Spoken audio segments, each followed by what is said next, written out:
Whether you're a candidate on the campaign trail, a supporter, or a protester, it's good to know when your First Amendment rights are being violated or when you're just being an asshole.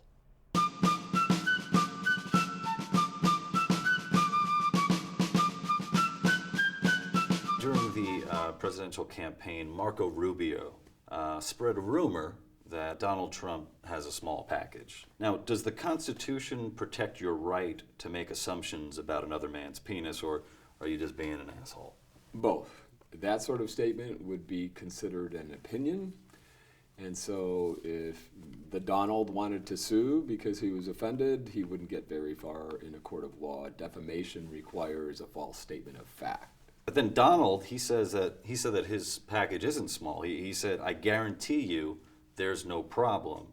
I guarantee. He gave us two guarantees there.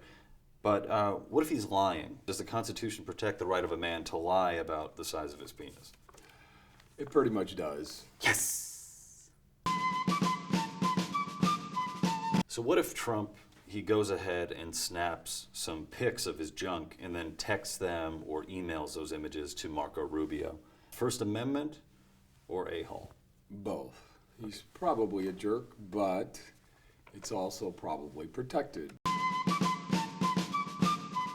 If Rubio is lying, can Trump sue him for libel, or? If Trump wanted to sue Rubio for his package comment, as I said before, that would probably be considered protected opinion versus a false statement of fact. Now, what if the New York Times printed it? If you have like a news agency and they decide to run with it, like, we got a big scoop, or the reverse of that, we got a small scoop. Well, if the New York Times publishes speech that is protected because it's opinion versus a false statement of fact, then the New York Times would be protected by that as well. I would be interested to see which package the New York Times is going with. That's an interesting question. Thank you. So what if I talk about kicking out all the foreigners from a country? It may be offensive, you may be a jerk, but it's certainly protected. What if I want to kick out just one foreigner in particular? Like years ago, there was a petition to kick Justin Bieber out of the country. It didn't work, but maybe it'll work this time on some other Canadian like Ted Cruz? Well, again, as much as Bieber or Cruz might not like that speech, it's fully protected as a matter of the First Amendment.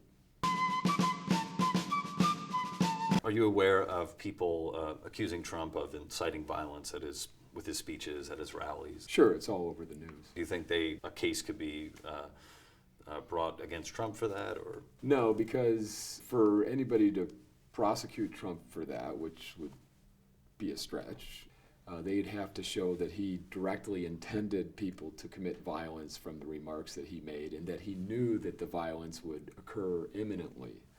And I don't think you could say that about indirect violence caused by inflammatory remarks that Trump has made. Okay, what if you're at a rally for your favorite candidate and you're just so excited that the only way to truly express yourself is to punch a protester? Well, you're probably going to face both a tort lawsuit for battery as well as a criminal charge for battery. What if a certain someone said he'd cover your lawyer fees? Well, he's got a right to do that.